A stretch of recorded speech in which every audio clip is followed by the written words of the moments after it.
Thank you very much, Mr. Chairman, and I echo your remarks on Mr. Cummings, who would be sitting, who I'm used to seeing sitting exactly where you are sitting today. You and I are in an unusual position because we are chairs we are chairs of subcommittee which equally have jurisdiction over the Washington Metropolitan Transit System. I had been waiting to make sure that the appropriations came through. I'm pleased that the Senate and the House bills, as well as the President's budget, do have that appropriation, which I think speaks volumes to the importance of WMATA. You in your capacity as Chair of Government Operations, me in my capacity as Chair of the Subcommittee on Highways and Transit have a special obligation to Metro for the country, for this region, for our respective districts, all of which are particularly dependent on Metro. Mr. Chairman, I would like to emphasize, because I think it is too seldom done, recent, very encouraging developments at Metro. We have at Metro a declining ridership, and that is true of these transit systems across the country. But Metro is again attracting riders, and anybody who understands climate change or congestion in this region has got to applaud that. Metro has also implemented an extensive safety and maintenance work plan for which we are very grateful, and now has a very impressive weekday on-time performance of 90%.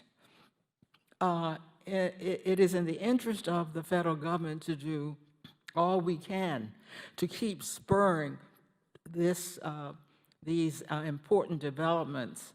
The Washington Metro Safety Commission was also certified this year, allowing the commission to take on direct oversight of safety at Metro in place of the federal government. All those improvements, it seems to me, deserve the applause of this committee. For the chairman's constituents and mine, of course, Metro ties together the entire neighborhoods. But equally important, Metro has created a really irreplaceable transit network on which the federal government depends every day, every bit as much as our constituents. You've heard the numbers, 1/3 of the peak commuters are federal employees. Of course, I say more the merrier to get traffic off the road.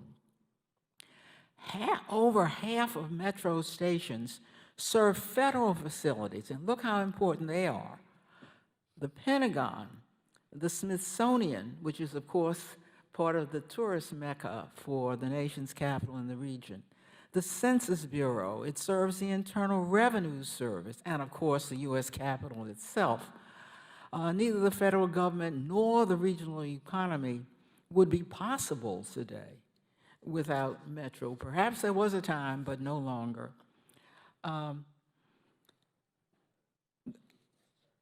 Congress does have a duty to examine Metro's operations to make sure that our dependency and the dependency of the region and the nation is well placed. Mr. Chairman, though, we must not forget our ongoing obligation to hold Metro to the highest safety standards. We still mourn the loss of those injured and killed during the Red Line crash of 2009 and the L'Enfant Plaza incident of 2015, even more recently. 7 of the 9 who died in the Red Line crash were DC residents.